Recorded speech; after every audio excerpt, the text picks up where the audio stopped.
Hello and welcome to another marvelous video. We're back to discuss the origin story of another iconic superhero from the world of Marvel Comics. Today's character is none other than Wolverine. No, not the one from Earth 616. Instead, today we will be exploring the backstory of James Logan Howlett from Earth 1610, the Ultimate Universe. The Ultimate Universe was created with the intention of updating some of Marvel's most iconic characters, and it made some significant modifications to well-known characters. Earth 1610 wasn't hesitant to go all out when it came to updating old characters. In this verse, Wolverine was one Marvel legend significantly different from his counterpart on Earth 616. Despite sharing a similar origin story to the classic Logan, this new rendition had a far meaner streak and was substantially more self-serving to the point that he was frequently more of a villain than an anti-hero. The background of this James Howlett is primarily unknown because this version of Wolverine suffers amnesia due to memory alteration by the government-backed Weapon X project. But it is our duty here to let you know about whatever there is to know about the character, as he's the one with the amnesia, not us. So let's begin with the video. Before we go to an explanation, we have a very small request. If you like our content, please support us by subscribing to our channel. This is a small click for you, but for us it means a lot.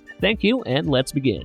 The origin of Ultimate Wolverine. This version of Wolverine, like his counterpart in the original universe, lived a long life. It was revealed in the Ultimate Origins miniseries that while fighting in World War II as James Lucky Jim Howlett, he was jailed by the US Army for robbing a war zone. He was nicknamed Lucky Jim because he always lived no matter how seriously hurt he was. While in captivity, he was used as a guinea pig and experimented on until he turned into Mutant Zero, which was the first of the Ultimate Universe's countless mutants. Before this, his past is mostly unknown because of the amnesia factor. It is believed Wolverine may have had a wife or girlfriend at one point, but he was allegedly slain by Sabretooth. Wolverine owned a wedding band that was his only link to his past. He also had dog tags. Logan was written on one side, while Wolverine was written on the other.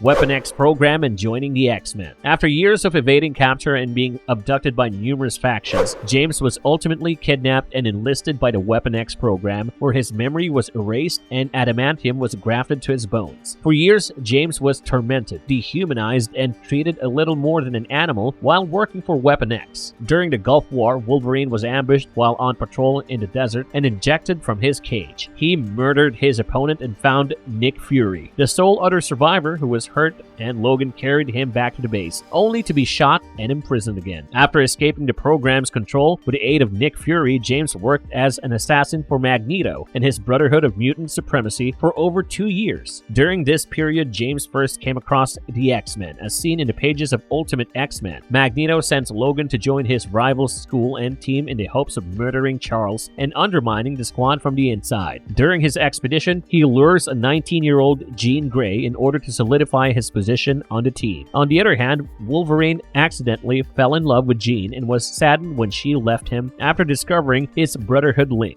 Wolverine finally betrayed Magneto by abandoning his primary purpose and joining the X-Men after growing to understand and believe in Xavier's cause. Even though he begins to believe in Xavier's dream after falling in love with Jean, he doesn't admit it until the two of them are in bed together, just before Magneto assaults Washington, D.C., intending to execute the president on live television. While attempting to redeem himself by taking down Magneto on his own, he is eventually overpowered by his old command. At some point, the crew proceeded to the Weapon X project in search of clues about Wolverine's past and to free imprisoned mutant test victims. They came across John Raitt, a commando who despised mutants, and Sabretooth. Sabretooth torched the data on Wolverine in front of his eyes, destroying the only record of his history. This set up the first match between the two. At first, Sabretooth was winning, but Wolverine struck below the belt. The conflict ended with Sabretooth falling off a cliff and the Weapon X project being completely destroyed. When Wolverine saved his new friends from Weapon X, it gave the impression that he was serious about turning a new page. However, when Professor X assigns him, Cyclops, and Kitty Pryde to a mission in the Savage Land, Wolverine takes a significant step backward. Unfortunately, Jean had started dating Cyclops at this point, which caused a significant breach to develop between the two men. While Xavier gets the two men together to resolve their dispute, Wolverine takes a different route, obviously. When calamity struck and Cyclops was left dangling over the edge of a cliff, Logan not only failed to pull him up, but he also dumped him, probably to his death, in order to reclaim Jean's love. To everyone's surprise, when Cyclops ultimately returns to the squad after surviving Logan's treachery, he bashes Wolverine point blank in front of the whole crew, but offers him one more opportunity and allows him to stay with the group when he sees Logan genuinely attempting to change his ways. Logan's attempts at atonement continue as a result. Logan was profoundly affected by this encounter. He recognized how deeply he had failed his pals and stopped being antisocial and cutthroat, even developing a profound and persistent feeling of responsibility. He also showed a protective side for the younger X-Men, particularly Rogue, and eventually forged a relationship with Cyclops. As Sabretooth replaced Wolverine at Magneto's side and joined the Brotherhood of Mutant Supremacy, Wolverine's adversary was far from defeated. After a bloody struggle, Sabretooth started to taunt Wolverine, telling him that he could never be killed, could heal from any wounds, and would always come back to haunt Wolverine. Wolverine answered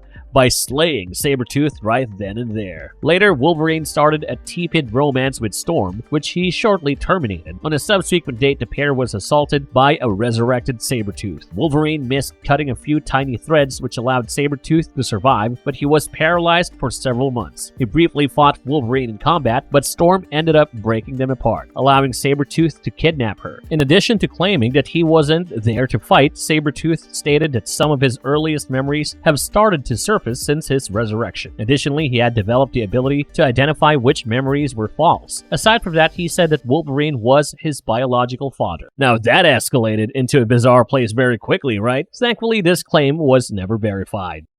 Encountering Doc Green. Afterward, Wolverine made an effort to maintain his moral integrity. However, he was still prepared to cross boundaries that others wouldn't, like agreeing to embark on a mission with Nick Fury and S.H.I.E.L.D. to kill the Hulk after Bruce Banner avoided being executed for his crimes. Banner makes fun of Logan during their altercation by saying that Fury has the Ultimates prepared to murder Logan if he ever betrays the X-Men, demonstrating just how dangerous this Logan truly is. The Hulk became enraged when Logan revealed that Betty Ross wanted him killed. When Wolverine requested whether he may ask Betty out, the Hulk became angry and attacked Wolverine as he was about to leave. After a combative struggle, the Hulk took control and started to tear Wolverine in half. Wolverine made it out alive and began the arduous ascent up a slope to regain his legs. Unfortunately, when Wolverine shows up, the Hulk has already arrived. To get Wolverine to leave him alone, the Hulk threatens to devour one of his legs, but Wolverine responds that he will pursue Bruce non-stop until he is killed. As She-Hulk faced the enraged Hulk as Wolverine fixed his legs, the Hulk attacked an atomic bomb Fury delivered. Wolverine was then decapitated by Fury when he demanded information, which Logan partially complied with. When Wolverine and Forge met inside the Triskelion, they managed to escape. Afterward, Betty Ross and Wolverine reunited in a hotel room as Ross assaulted Wolverine after transforming into She-Hulk, but Wolverine immediately stabbed Ross, critically wounding her. Wolverine rebuffed Ross' pleas to allow him to save Bruce. Logan afterward went to the airport where Bruce was, boarded the same plane as him, and sat next to him. Logan put a Forge-made collar on Bruce, informing him that he would choke to death if he turned into Hulk while wearing the collar. Logan explains he didn't want to kill Bruce. He wanted to destroy the Hulk. Bruce claimed that he wasn't deserving of the treatment and that he was a decent guy, but Logan responded that he himself was a horrible person and that what either person deserves is unimportant. The confrontation ultimately ends when Bruce states that he does not believe Logan is a horrible guy and intends to prove it and leaps out of the plane's emergency exit in mid-flight. Logan chased him down, yelling at him to transform into the Hulk or he would die from the fall. Bruce states that he would only change if Logan cut off the collar, or otherwise Logan would have to deal with the reality that he just let Bruce Banner, rather than the Hulk, die. Logan, unable to bear responsibility for Bruce's death, demonstrates his moral side by breaking the collar. Bruce then changes into the Hulk, grabs Logan, and lands on his feet like there was a parachute attached to him. A drug called Banshee. In Ultimate X-Men issue 94, Wolverine discovers that he has been dosed with Banshee, which is a drug similar to the mutant growth hormone, and seeks assistance from Peter Parker. He learned that he had not been dosed, but the drug's qualities were drawn from him because certain X-Men members became addicted to Banshee, with Rogue touching things without draining its life force, Angel gaining a humanoid eagle form, Dazzler creating solid light constructs, Colossus becoming sufficiently powerful to move his metallic state, and Nightcrawler Nightcrawler teleporting longer distances, the non-addicted members were compelled to fight them and prevent them from using it. When Jean fell unconscious, he viciously attacked Colossus and cut out his heart, but quickly calmed down as well. He then found that Xavier and Magneto had created a power-enhancing medication and that Moira McTaggart was selling it. Moira tried to resist him, but in the end he was just too powerful as he destroyed the facility where Banshee was created. Ultimatum. In the 2009 comic book storyline called Ultimatum, Wolverine is compelled to a journey to the Savage Land to discover and kill the indoctrinated Multiple Man in order to halt the global wave of Multiple Man suicide bombers. He swears to do the same to Magneto. When the X-Men and the Ultimates eventually confront Magneto, Wolverine runs at him, cutting him many times before Magneto overcome Iron Man's armor and Cyclops' helmet, unleashing full power blasts from both to incinerate Wolverine. Magneto approaches Wolverine believing him to be dead and gloats before him. Wolverine leaps to his feet and stabs his claws into Magneto's chest, gravely injuring him. Ultimately, Magneto tears the adamantium off Wolverine's bones, killing him and leaving only a severely burnt skeleton and an arm of flesh, owing to Wolverine's healing factor failing. Cyclops would later murder Magneto to avenge Wolverine's death. Following Wolverine's death, it was discovered that he and Magda had a biological son called Jimmy Hudson. Hudson inherited his father's claws, healing factor, facial hair, and a unique power of his own, the ability to cover his bone claws with a liquid metal comparable to adamantium. Hudson relocates to Earth 616 when the Ultimate Universe gets destroyed. Alternate version of Ultimate Wolverine. This ultimate version of Logan is known as Cable in an alternative future realm known as Earth 2107. Man, comic books can be weird sometimes. Cable's existence was identical to that of Wolverine in the present day until one day Apocalypse appeared and battled the X-Men as seen in Ultimate X-Men issue 75. During the battle, many crew members died and Apocalypse consumed Cable's healing factor and cut off his left arm. After the battle with Apocalypse victorious, Cable's left arm was employed against him, scarring his face. The scars on his face lingered due to his lack of healing factor. Cable then spent the following 3 decades battling Apocalypse until he discovered a means to travel back in time, which he did as soon as he could to fix the past. Cable appeared before Charles Xavier from the future. Cable was ready to kill Xavier, stating it was necessary, but he paused, enabling Charles to defend himself telekinetically. Cable then hurled a tiny gadget toward Xavier, attaching itself to his skull and rendering him helpless. On the other hand, Kitty came and phased Cable through the floor. Cable stabbed her in the belly and cautioned her to not to turn solid again, even to remove the knife or she would bleed to death. He then apologized for placing her in such a different predicament. Talk about toxic personalities, right? After that, Cable went on to destroy one of the X-Men, deflecting Cyclops' blast with his mechanical arm and burying him in debris, knocking Colossus unconscious, attacking Storm with a device that used her own abilities against her, and defeating Jean Grey with the same gadget he used against Xavier. When Wolverine fought him, he held his own for a time until the X-Men exploded into a frenzy, relentlessly assaulting Cable, till he was driven back, speechless from the claw marks across his chest. At this point, Cable was discovered to have unsheathed claws from his biological arm, identical to Wolverine's. Since the X-Men thought the Professor was dead, Cable brought him back in time to prepare him for the confrontation with Apocalypse. Under orders from the US government, Bishop, who had appeared to be against Cable, was attempting to assemble an X-team capable of defeating Apocalypse. When they arrived in the future, S.H.I.E.L.D. was battling Apocalypse, who easily overpowered them. In the end, Jean implored the Phoenix God to save his mentor as Apocalypse was ready to kill Xavier. The Phoenix was then released and Jean annihilated Apocalypse, turning him back to Sinister before ensuring that no one remembers Apocalypse but the X-Men. People who had perished were brought back to life and Wolverine's body was entirely restored, essentially preventing him from becoming this version of himself.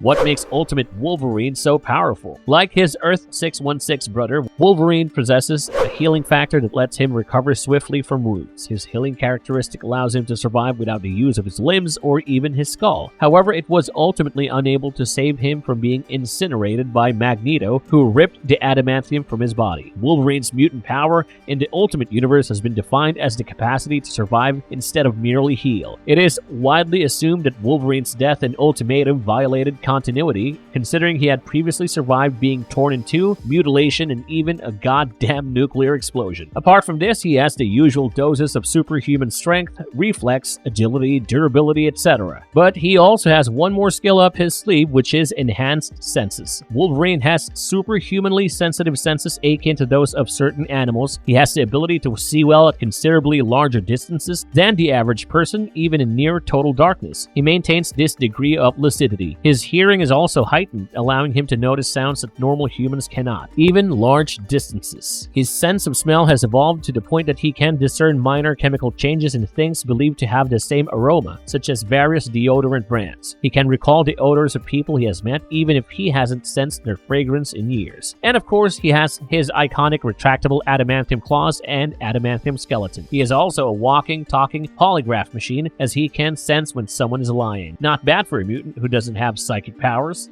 Marvelous verdict. And this brings this video to an end. One thing is for certain, be it the Prime Earth or the Ultimate Universe, Wolverine will always be regarded as one of the most badass characters ever. He is not only the coolest or the strongest, but he is a character with a lot of emotional layers, so even if you're an 8-year-old or a 40-year-old, you will relate to the character of Wolverine in some way or the other. Even though this version of Wolverine was less powerful than the original one, nevertheless, even this version has a lot of qualities and traits which might not align with our moral code at all times, but is always up for an exciting read. What did you like the most about Ultimate Wolverine? If you like the content, don't forget to leave a like and subscribe to us if you haven't already. Have a good one and be safe. Thanks, everyone.